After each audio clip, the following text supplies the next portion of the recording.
Mesdames, Messieurs, bonjour. Très heureux de vous retrouver pour cette nouvelle émission Power Boost. Alors cette semaine, on va aller à la rencontre du spécialiste des vitres pour tracteurs et autres matériels agricoles. On va aussi parler innovation et bien sûr nouveautés matérielles. Top départ pour cette nouvelle émission Power Boost.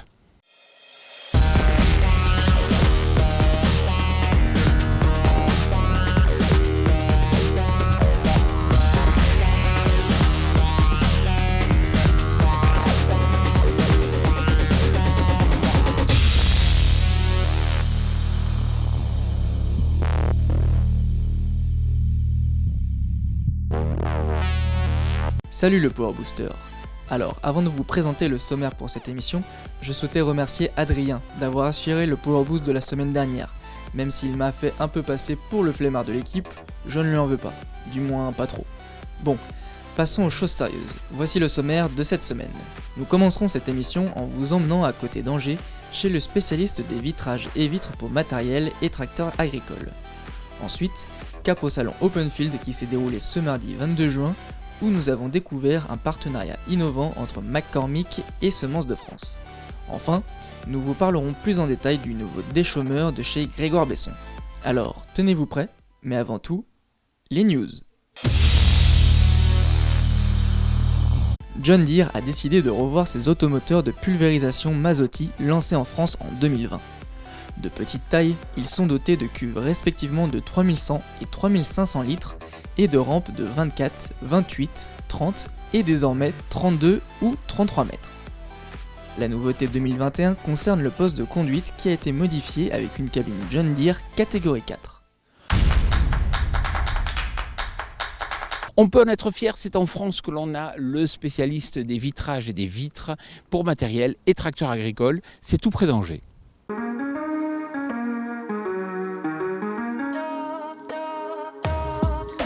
L'entreprise GDI a doublé sa capacité de stockage en 2020 pour répondre à son développement en France et à l'international. Au total, les locaux dédiés atteignent une surface de 10 000 m².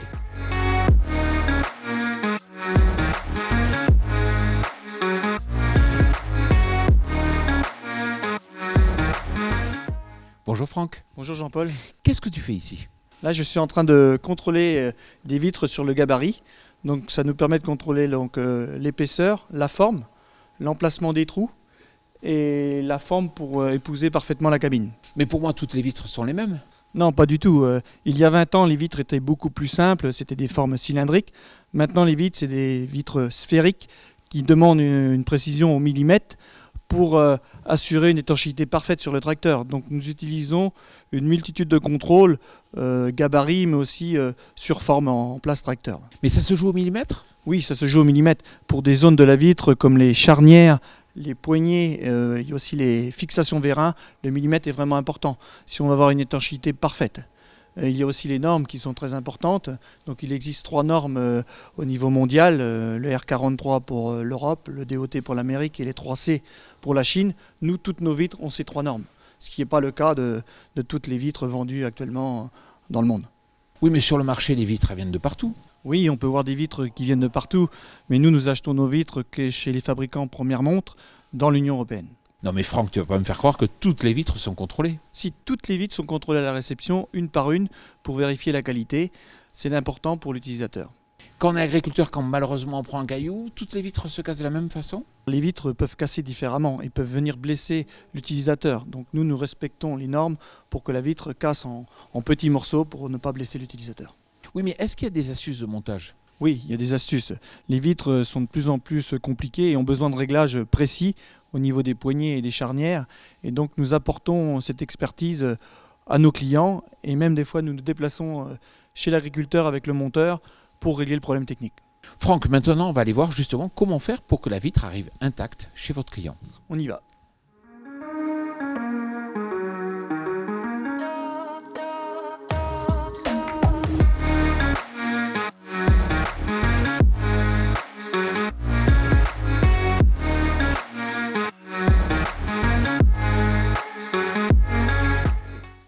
C'est un peu le palais des glaces ici. Oui, tout à fait. Nous avons plus de 250 000 vitres en stock, dont 12 000 modèles différents.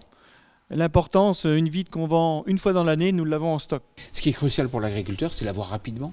Oui, le stock est très important car toutes les commandes passées avant 18h30 ont un départ le jour même.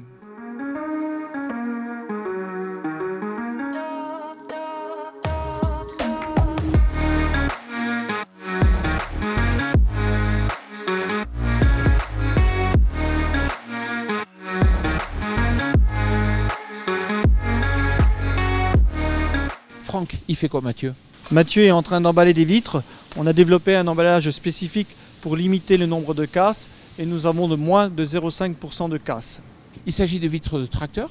Il y a des vitres de tracteurs, mais il y a aussi des vitres de travaux publics. Nous couvrons la gamme agricole à plus de 95% et nous sommes en train de développer la gamme TP pour arriver aussi dans ces pourcentages.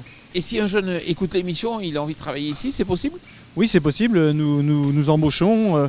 L'entreprise existe depuis 1984, a démarré à 2 ouvriers et nous sommes aujourd'hui 40, donc nous sommes toujours à la recherche de nouveaux personnels.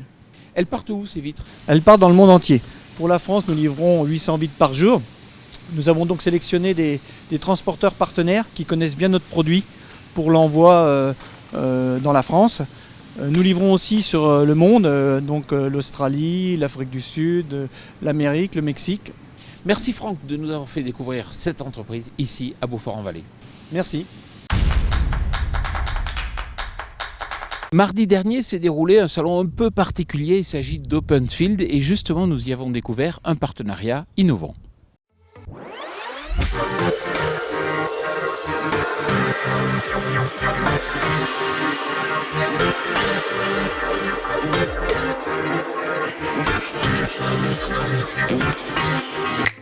Je vous retrouve dans le cadre du salon donc Openfield. Bonjour Laurent Martel. Bonjour Jean-Paul. Alors c'est vrai qu'un partenariat avec un constructeur de tracteurs, c'est pas fréquent aujourd'hui entre un semencier et puis aussi un constructeur de tracteurs. Est-ce que vous pouvez m'expliquer pourquoi? Mais en fait, on voit que l'évolution de l'agriculture est rapide, l'innovation est partout. Mais s'il y a 2 donnes qui sont immuables en agriculture, ça restera la semence et le tracteur. C'est vrai que c'est important. Alors sur le côté distribution, c'est vrai que vous avez envie, Jean-Luc Fernandez, un peu de bousculer les choses, de faire évoluer. Expliquez-moi. Déjà, les partenariats, c'est des belles rencontres. Donc c'est pour ça aujourd'hui qu'on a avancé effectivement avec Semences de France pour leurs 30 ans et avec InVivo derrière Semences de France. Et effectivement, on a souhaité, Jean-Paul, amener en fait grandir avec les partenaires et amener en fait à notre réseau de distribution des choses nouvelles qui permettent de pouvoir mieux nous représenter sur le territoire français.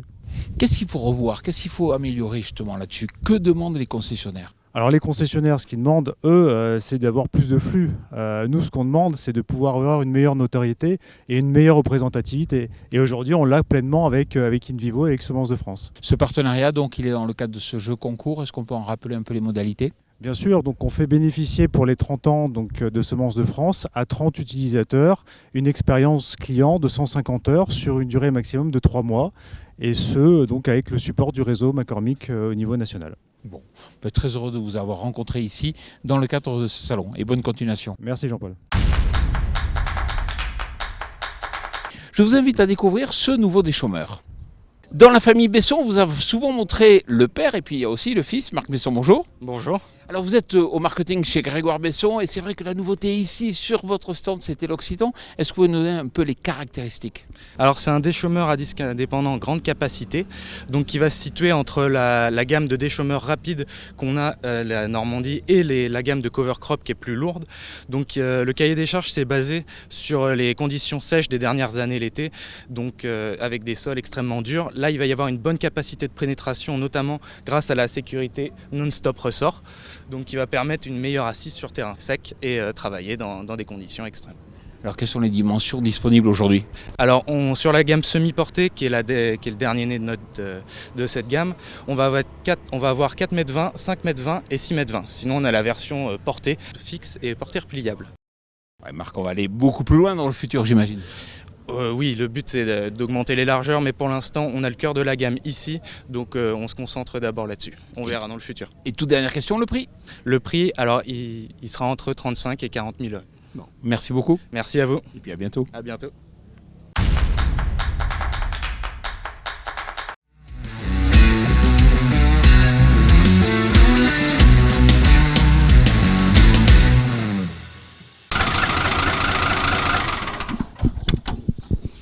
Bonjour Alexandre, Bonjour Jean-Paul, ça va bien? ça va et vous? Est-ce que vous pouvez me raconter un peu l'histoire de ce tracteur? Alors c'est un Fiat F100 qu'on a trouvé sur Agriafert il y a une dizaine d'années. On l'a trouvé à peine 11 000 € et il avait à peine 4 000 heures et maintenant il a fait un peu plus de 2500 heures depuis qu'on l'a. Et paradoxalement, il vaut plus cher aujourd'hui? Oui, il a pris un petit peu de valeur, depuis il a l'air encore assez propre et je pense que c'est des machines qui sont de plus en plus recherchées au niveau fiabilité, tout ça. On sait que c'est des machines qui coûtent pas cher et qui sont fiables.